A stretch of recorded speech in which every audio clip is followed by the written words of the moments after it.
Hey, welcome to the Publish, Promote, Profit podcast with me, Rob Kosberg. Every week, I interview thought leaders and experts who have used a book to grow their income and their impact. So tune in weekly for these interviews so you can learn how to use your own best-selling book and go from hunting for clients and opportunities to instead being the hunted. All right. Hey, welcome everybody. Rob Kosberg here with another episode of the Publish, Promote, Profit podcast. I have a great guest. I say that a lot, but I think you're really going to like Steve and the stuff that we talk about today. Steve Napolitan is an award-winning marketer, placed in the top 10 in the Marketing Sherpa's most viral ad competition. Very, very cool. Clientele of Fortune 500 companies like Apple, Intel, Schwab, but works with small and mid-sized companies as well, which is very cool. Steve has a couple of best-selling books. We'll talk a little bit about that. We'll also talk about, maybe with his permission, some of the cool things that he has upcoming. Another thing I love about Steve, he's a family man, speaks all over the world, and travels with his wife and kids together. So Steve, welcome to the Publish, Promote, Profit podcast. Great to have you on, my friend. It's my pleasure, Rob. Thanks for having me. You know, it's been a crazy time in the world as people are sick of hearing. And you've built this incredible business with speaking as like a big foundational part of it, right? And so, what has it been like for you and for business with some of that, being taken away? What's the transition been like to the online marketplace and that kind of thing for you? Well, thanks for asking. And, like many of us, it hit really hard. And being a speaker trainer and having had, I was in Africa, barely got back in the first week of March back into the US. Wow. And then everything locks down. And within 2 weeks, pretty much my whole world, though, it was like the rug getting pulled out from under, like all the trainings except for two committed pretty quickly to turning virtual. The rest all went away. So I was coming up with new things. Yeah. Luckily, I had been already doing virtual, so I was able to do that. The thing that kept me going, Rob, because it was ugly. We're talking tons and tons of revenue. And the thing that kept me going was why I do it. Yeah. I'm like, I'm here to help businesses. My mission is to help as many people have the freedom they desire. And so that doesn't change. Yeah. So I was like, okay, if all the speaking's gone away, how else are we going to do this? And so we had already had virtual programs. We lifted the bar way up. We built a whole e-learning center. I hired. So during the time I'm like losing revenue, but I hired 2 more coaches because it became a lot of high touch. And right. Many of our clients needed more touch, right?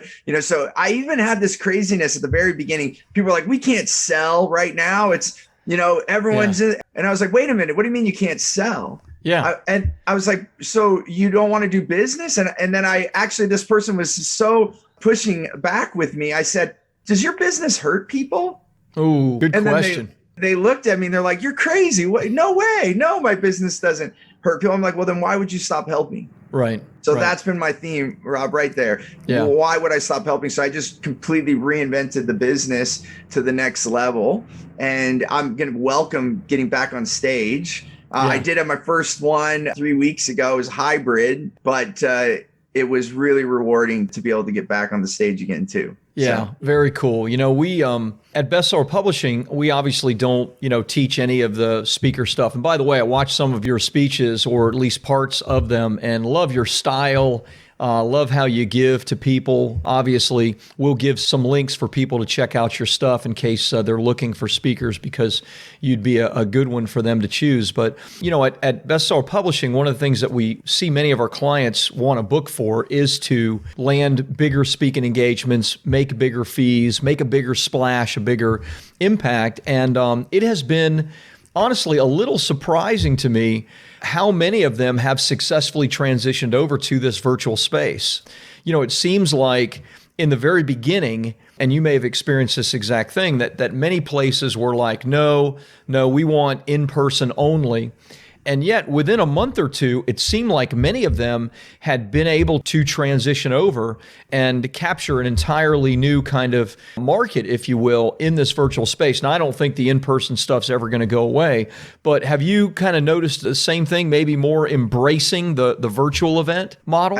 Absolutely. I think, and I agree with you. It's going to come back. People are going to come out in droves because they're tired of being in one place. So I think we're going to see a big uptick. But with that said, there are going to be times when we're going to want that virtual space. And I think anyone that's speaking, if you're already speaking or you want to grow your speaking base, your in-home setup is going to be important. You know, how you set yourself up, buying some equipment, getting that going. But then even on my bigger ones, I actually bring a team in. So I don't mess around. And so at the very beginning, I did have this one friend of mine who does like an event. It's like $100,000 they spend on this event to put this event on.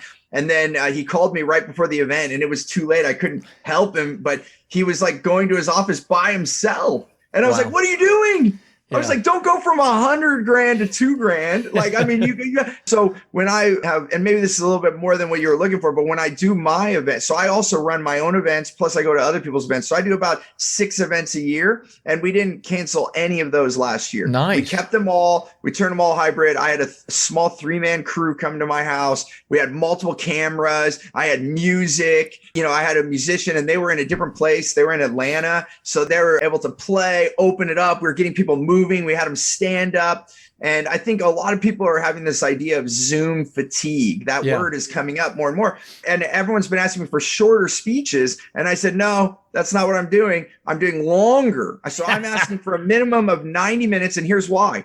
And this is what I've found over a year of doing this now. The more interactive it is, the more impact we're making. And people don't want to sit in front of the computer. So if I go shorter, it just becomes a lecture and then it's just another lecture. But what I've done is created an experience and then have them come play with me. And we're doing more workshop style. So that's one of the things you bring that awareness to everyone out there right now. I love your contrarian approach. I remember hearing a story years ago, Joe Rogan, of course, the #1 podcaster in the world. Everybody told him and gave him advice that he should, stick with short form, 30 minutes, 60 minutes, et cetera. And he said, no, if I'm going to bring people in and we're going to, sit down across from each other, I'm going to talk to them for as long as I want, 2 hours, 3 hours. And of course, that contrarian approach helped him build, the most listened to podcast in the world. So I love what you're doing. I know we're not talking so much about your magic, but we're talking about like the way you think that leads to people finding your magic, which I think is so, crucial in the world, because what good would it be if you had all of these gifts and talents and no one knew about it, right? The best kept secret. Yeah. The best kept secret is not a compliment. No, it's not. And it's like you told your client. So I know you have a real marketing focus when it comes to helping business owners. Do you have a methodology that you take them through when it comes to growing their business, marketing their business? Absolutely. And the process is quite layered. And I look at where they are. And like you had mentioned, I work with such a stretch in size of organizations, what they need. But one principle that I can give you that is a must for every client I have is a sheer focus to work with wow clients. And that's beyond, like, when people think about marketing, they think about the target audience. I go beyond that, transcending to the point where when you work with who you really want to work with, and this is for the whole organization, it brings the morale up. And because I'm all about time, one of my trademarks is more business, more life. Right. And that's my main thing. And people think that time is the most valuable thing for me, but it really is energy. It's energy, because if you have all the time, but you don't have the energy, then what is life like? And the same comes to our marketing. We want to energize our company by who we work with. Right. And this actually is a huge marketing thing, because what I found is, I call it the 4 R's. There's 4 things that come from working only with the wow. And this is opposed to working with the ow, by the way. It's wow and good. ow. I like that. Yeah. Right. And this is where, and the ow sucks our energy. Right. So now we're losing. I've lost staff. Yeah. Because I've had clients that were so mean, people quit. And then because I was the owner or I'm a speaker, they would treat me well. I've had this happen many times. And then they treat my staff like garbage. Same thing. I'm like, that doesn't work. No. It's not okay. So real quick, the 4 R's, just to give a little takeaway. And you can even just picture yourself when you work with those wow, the ones you love working with, the #1 thing, you get more results. Everyone's willing. You're going to go the extra mile, the extra 5 miles, I would even guess, without even thinking about it, because it's so wow, right? So, and then if people have more results, guess what? You're probably going to have more revenue. People are going to pay more for those results. Right. They're going to come back again and again. It gives that longevity of the relationship. And then the third one is raving fans. Because they're having so much results, they're willing to pay you more. They're going to go be the raving fans, because who writes reviews? The wow and the ow. Yeah. It's the ones that are so mad, they're going to go write a bad review, or the ones that are so happy, they're going to write a good review. The middle, it's like pulling teeth to get a review. True. So we want more wow. So the more focus you go, there's that famous saying, where your focus goes, energy flows. So if you focus on those wow, you're going to and that comes to the fourth R, referrals. Yeah, baby. If you think of Jim Rohn, he said the 5 people you hang out with the most are the equal of you. Well, guess who your wow clients are hanging out with? Yeah. Wow. So you start going up, up, up, up. Yeah. Beautiful. I love the 4 R's. Yeah. I love them. That's great. A lot of people wonder, how can I create a more referral-based business, or how can I, we do a lot of paid advertising. I do a lot of online speaking. In fact, I have a live Q&A coming up after you and I talk. And so, but there's nothing like wonderful experience that a client has, and because of that, they want to send you another client. I mean, there's nothing like that, right? If you focus on the wow, that will happen with ease. Yeah, love that. That's beautiful. Yeah. So maybe we can shift gears for just a moment. Your 4 R's, of course, are something that you both teach and I'm sure adhere by when it comes to your own business. But you get clients a lot of different ways. You get clients through your speaking, you get clients through your books. I wonder if we could talk for a minute about, your books are out there working for you. Tell me a little bit about how your books have helped you to grow your brand, grow your presence, bring in new customers into your business. How has that worked for you? It's been amazing, Rob. And I have to say, this might sound crazy to say, but my experience was, it was amazing how many people come in droves once you put your name on a piece of paper. I mean, it felt like that, because I've been speaking since 2007. Wow. And my first book released in 2016. So nearly a decade. And everyone kept telling me, get a book, get a book, get a book. And I'm like, oh, I don't need to put time on that right now. I'm going, things are good. But I do wish, and I don't regret, I'm not a regretful man, but I'll tell you, if I would have done it sooner, I would have had higher revenue, because within 12 months, it was over $1 million in increased revenue. Wow. I had people calling me that I knew. And I even said on a call, Rob, shortly after my book hit #1, I said, I'm still Steve. I'm the same guy, just because I put my name on a book and put some words in, finally on paper. It was crazy. And even within 6 weeks of hitting #1, the craziest thing happened. A client sent me $5,000 that I hadn't worked with in about a year. They sent me $5,000. And I was like, what is this? And there's a little note in there. It said, hey, I know you're going, like, everything's going so well. I saw what happened with your book. Here's $5,000 to hold space for me. Wow. I don't know what we need to do yet, but I want to make sure that you have time for me. And they just sent me $5,000. I was like, are you kidding me? Wow. Like, these are the stories that happened right after the book happened. So for me, it was like a shock. And then from there, it does make, and then now even like this, like you invited me on this, and I'm grateful that you invited me on this. I was also on Jeffrey Hazlett puts a bestseller TV show on, and then he puts that on United Airlines. Yeah. So I've had clients call in, I saw your book on my United flight, and then they buy our courses and our programs. So I can't even tell you now, since 2016, I stopped tracking the exact revenue from, maybe I shouldn't have, but we started getting into the 7 figures of revenue from the book, from that particular book. It's gotten gray on like how much more business it is, but it literally is millions in revenue. That's amazing. Congratulations. I mean, what a great story, and what a great foundation. I know you have plans for like more books, and maybe even a series of books. Maybe just talk a little bit about that and where you want that to take, where you want those books to kind of take your brand and your business. Yeah, there's so many lessons, because, putting that book together was quite easy for me. I mean, there was a lot of hoops to jump through, and I got coaching, I got help. Yeah. I highly recommend that. I was trying to write a book for 2 years on the side. And when I finally got some coaching and consulting, within 6 months, I went from kind of having a book to having a book hit number one and knowing all the bells and whistles. But having that support, I was able, my biggest fear, Rob, was that I had created a lifestyle with my family and I didn't want to becoming an author like this extra big chore take away from that. So that was my fear. So getting a coach and a consultant took that away. So I just wanted to plug that in there. That definitely helped me. And then from there, now going back to your question, there are so many other lessons I teach. Why would I not put each of those in a book? And that's where the book series is coming. So I'll kind of have my own chicken soup for the soul, which I've gotten to meet Jack Canfield. Brilliant man. I mean, the first person to do $1 billion in book sales from like, you know, a series, right? Chicken soup for the soul. So just watching that model, being able to take so wow clients that I mentioned has become my most sought after speech. So creating the wow clients, wow marketing, wow sales, all these things that I teach, there's a curriculum around each of those that I've been training my clients for years, but to put those into a book. And then this way, what that does is it opens up to reach more people. Some people are going to read the book, but I will tell you the people who read my book the most are my paying clients.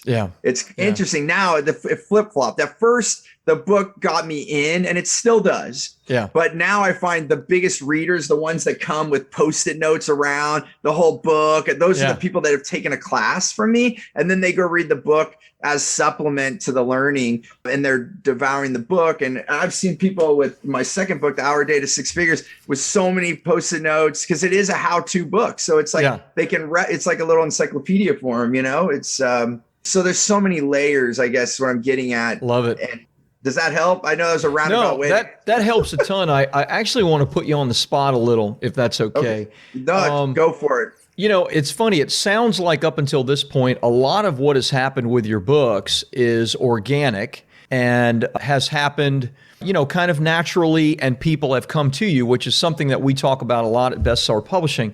But one of the things I also talk about is you must use your books in a very proactive way, not just a reactive way.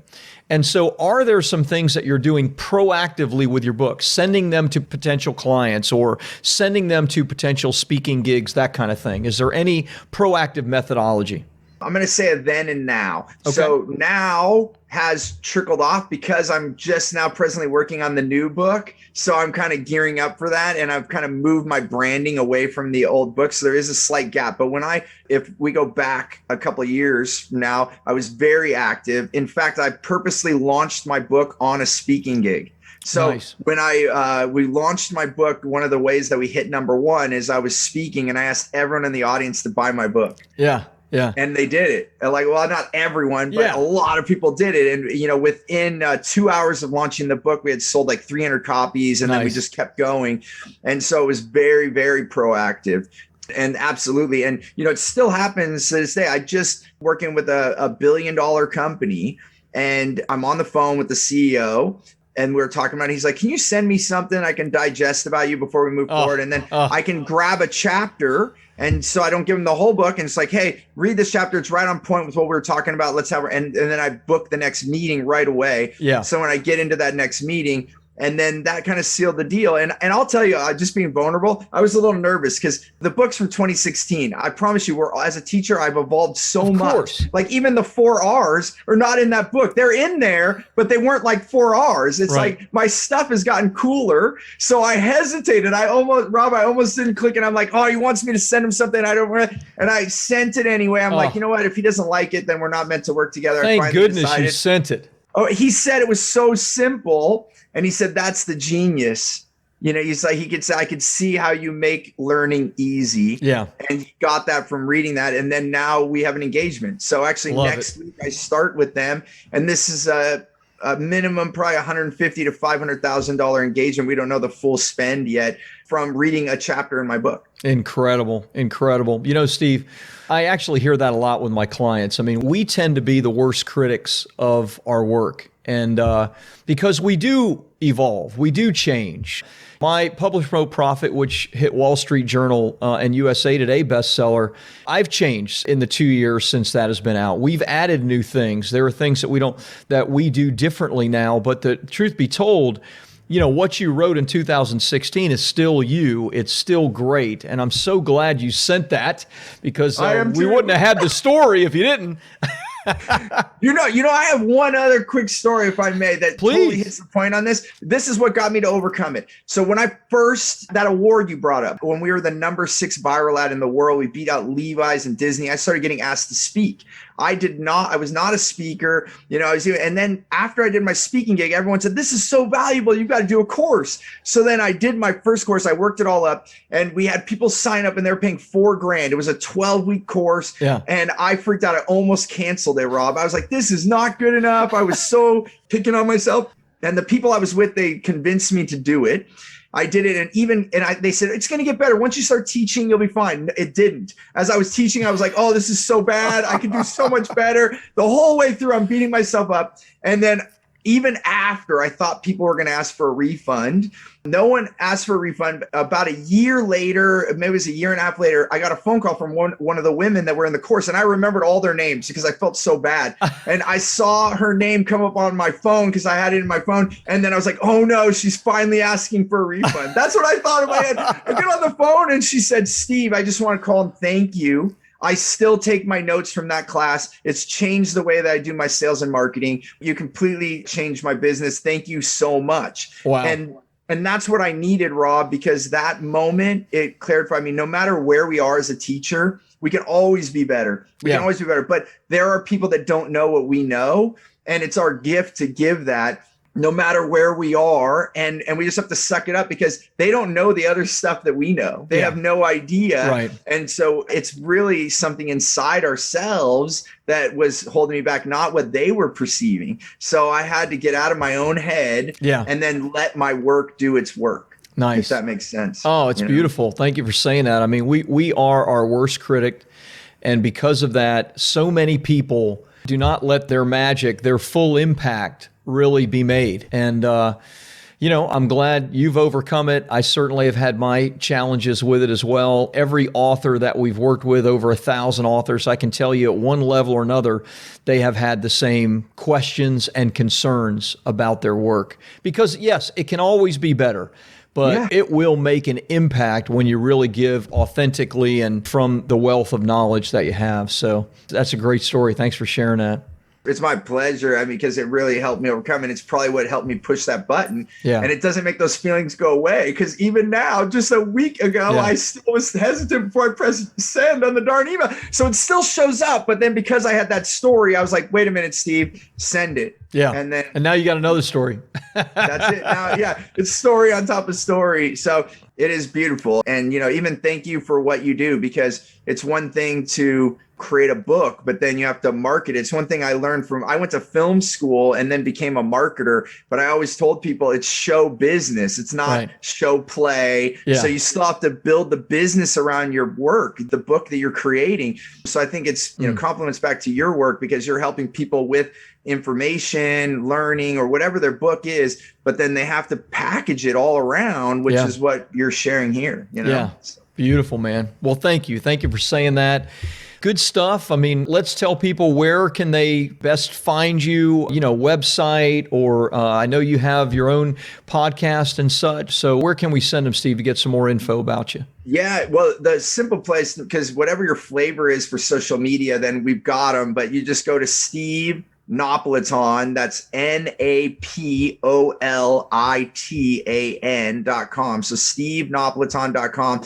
And then also, you're right, the podcast is a great place to start listening. More Business, More Life is the podcast, because we're building those business and sales efficiency to have more business while we design our ideal life and start living it right now. So More Business, More Life is the podcast. Beautiful. Yeah. My friend, thank you for being with us. You have lucky clients, a lucky family. I'm sure you feel like the lucky one. And so, that makes it all work. But congratulations on all your success. And thanks for being with us today. My pleasure, Rob. Thank you so much for having me.